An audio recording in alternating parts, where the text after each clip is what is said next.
Bueno, buenas tardes, ¿cómo están? Espero que muy bien. Hoy continuamos con el curso de farmacología para enfermería. Nos estamos encontrando en esta clase, que es la clase número 3 de la unidad 2. Va pasando el tiempo, vamos avanzando. Nos queda esta clase, una más y terminaríamos con la unidad 2. Después ya, bueno, seguimos con la unidad 3. Así que bueno, vamos a empezar despacito, ¿sí? Bárbaro. El tema de hoy que vamos a hablar, fármacos para las convulsiones. Y mi nombre es Miguel Ángel Peñarrocha, soy profesor en enfermería. Una cuestión a considerar que todavía no la estamos trabajando porque dentro del programa, si bien yo dije lo voy a dar, no está contemplado, pero vamos a tratar no, lo vamos a hacer, yo creo que, vieron que hay meses que quedan, que hay una quinta clase, que yo ese día trato de no dar nada, a lo mejor hago el examen, cuando son 5 sábados, cuando caen 5 sábados. Se me está ocurriendo, hace un tiempo lo vengo pensando, la idea de trabajar algunos cálculos de dosis de fármacos. Ir, por ejemplo, con los fármacos de convulsiones, ver cómo se hacen las dosis pediátricas, cómo se calculan, cómo se debiera administrar, en cuánto tiempo, pero hacerlo como práctico por Zoom, ¿no? En el sentido de, bueno, a ver, tengo que administrar, no sé, difenilidantoína, 100 miligramos en 100 centímetros cúbicos de la solución tal, ¿no? Ver qué solución es compatible, cuál no, ¿no? En cuánto tiempo lo Exacto. administro y hacer un poco ese trabajo juntos, si les parece, hacer como un tallercito de eso, ¿sí? Con algunos antibióticos, algunos fármacos específicos de los que ya vamos viendo. ¿Qué le parece, Mónica, esa idea? Es una idea que se me está ocurriendo, Mm. A mí me encantaría, profe, Bárbaro. porque bueno, así con la dosis pediátrica también me voy interiorizando un poco más, que casi yo nunca estuve con pediátrica, Claro. siempre con adultos. Pasa Así que, que a veces uno lo que hace, en realidad es como que la dosis pediátrica uno les dice administrar tantos miligramos y calculamos, pero hay que saber poner en la ampollita, reconstituir, ¿no? Pasarlo, exacto. claro, y es como que es un trabajo que hay que hacerlo, a pesar de que uno parte de que uno ya es enfermero y uno lo sabe. Yo mismo hay fármacos que ya me he olvidado con el tiempo de no practicarlos. Pero bueno, vamos a ver, cuando caiga un quinto sábado, ahí vamos a tratar de hacer ese tallercito, ¿sí? Bueno, Bien.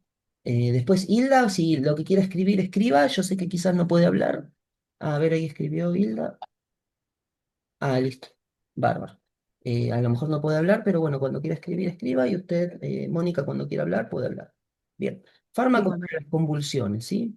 Siempre introducimos un poco y hablamos un poco de este tema de las convulsiones, ¿no? Crisis comiciales versus convulsiones, ¿no? Un poco para sacar el término que siempre decimos convulsiones, ¿no? Va un poquito más allá de eso, y es una crisis comicial, es una alteración de la actividad eléctrica del cerebro que puede afectar la conciencia, el movimiento, la sensibilidad.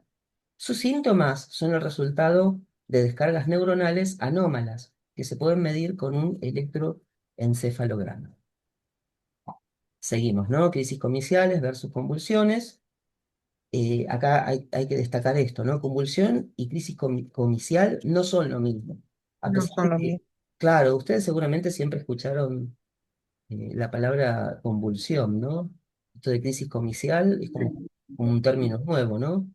Pero bueno, básicamente las convulsiones son movimientos espasmódicos, involuntarios, mientras que no todas las crisis comiciales presentan convulsiones. O sea, no todas las crisis comiciales presentan esos movimientos espasmódicos, involuntarios, ¿sí? Entonces, cuando hablamos de medicamentos, vamos a hablar de medicamentos anticomiciales en lugar de anticonvulsivos para tratar la epilepsia. Por ejemplo, bueno, no me voy a meter mucho en patologías, pero habrán sentido hablar de las ausencias, ¿no? Que siempre decimos que es una especie de convulsión, pero no hay movimiento, fíjense, en la ausencia no hay movimiento espasmódico, ¿sí? Ni involuntarios, ahí podríamos estar hablando de una crisis comicial, como para traer un ejemplo de lo que estoy hablando, ¿no? Claro. Profe, y en una convulsión, digamos, cuando el paciente está con fiebre, Bueno, no, esa sí, ahí sí va a haber movimientos. Ahí sí, anómalos, involuntarios, espasmódicos. Y eso ocurre mucho, más que nada en pediatría, en pediatría. no ocurre tanto en Sí, el adulto, ¿sí? Eh, a veces incluso por fiebre, ya cuando hay pacientes pediátricos que desarrollan convulsiones por la presencia de fiebre, no se espera que el niño llegue a 38 grados. Esto es muy de pediatría, ¿no? Porque en pediatría sí, solemos no medicar al niño hasta que tenga 38 grados, porque ahí se considera fiebre. ¿Qué pasa? claro. En niños que ya tienen antecedentes de convulsiones con casos de fiebre, no esperamos a que tenga 38. En ese caso, ya cuando el niño tiene 37,5 se lo medica. No así en el niño que no presenta crisis comicial. ¿Se entiende, no? Sí, pero Bárbaro.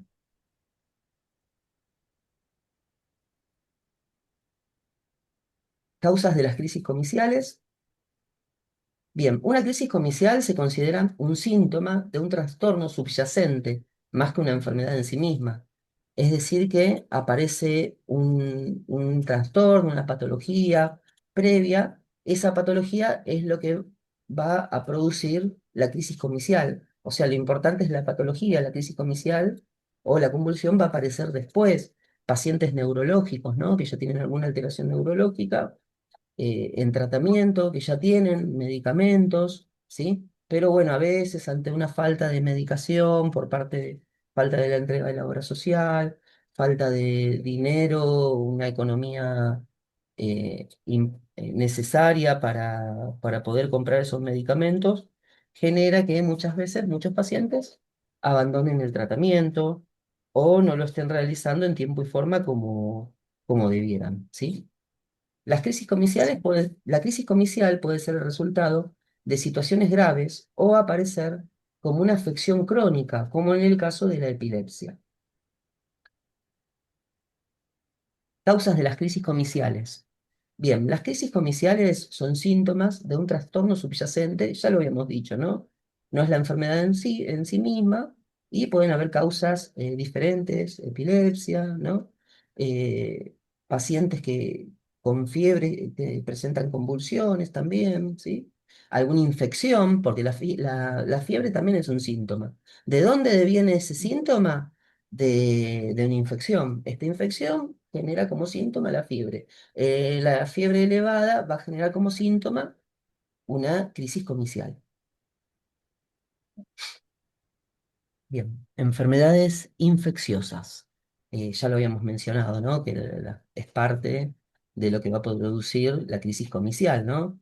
Las infecciones agudas, como la meningitis y la encefalitis, pueden causar inflamación del encéfalo. El traumatismo también, un traumatismo cráneoencefálico. Hay pacientes que llegan a la guardia porque han presentado un traumatismo cráneoencefálico en la vía pública, algún accidente vehicular, caída de altura o caída de su propia altura, por diferentes causas, ¿no? Este traumatismo puede generar que se produzca algún cuadro de crisis comicial producto de, bueno, del traumatismo, ¿sí? Este traumatismo, bueno, como lo dice ahí en el PowerPoint, puede aumentar eh, por lesión cráneoencefálica, puede aumentar la presión del líquido cefalorraquídeo, por lo tanto, el aumento de la presión intracraneal, ¿sí?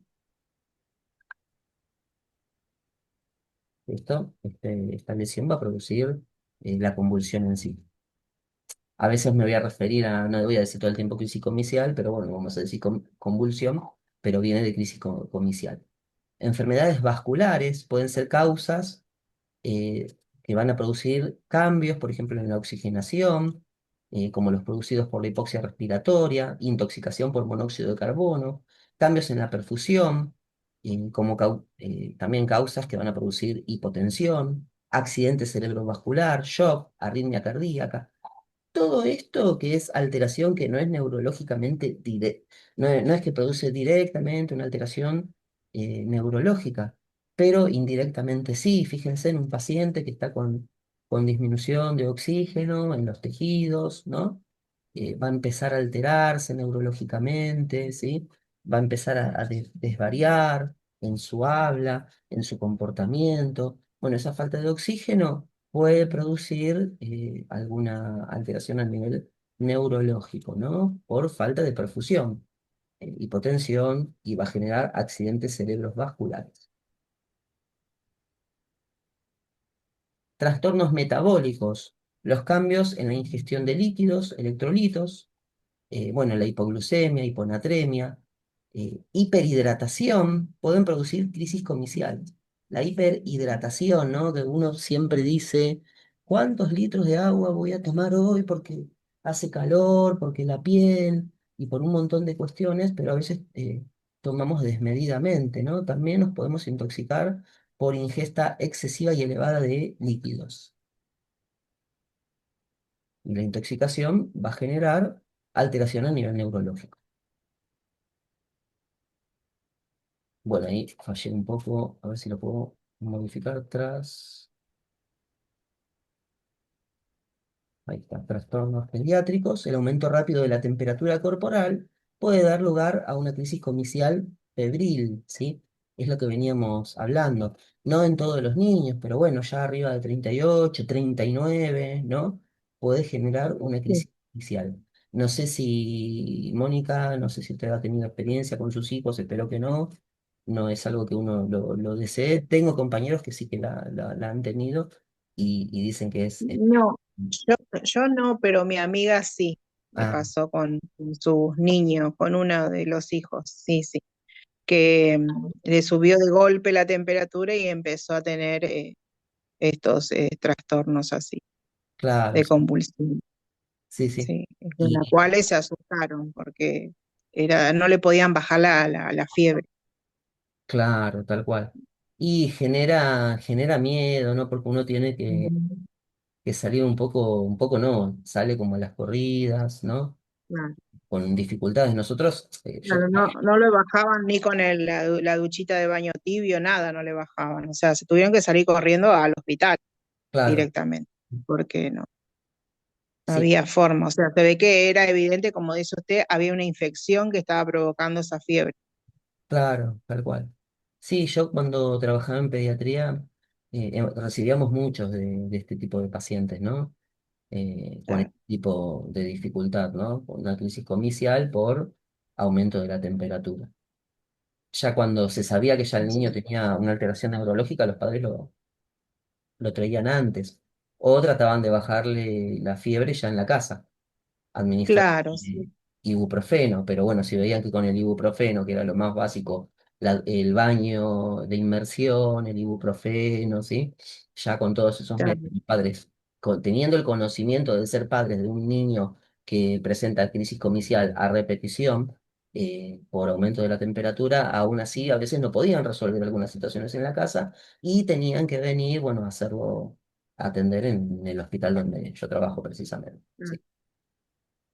Así que, bueno, son cuestiones a tener en cuenta. No todos los niños presentan crisis comicial porque regularmente tienen fiebre y ya levantan. No, no, no, no es siempre, pero bueno, No.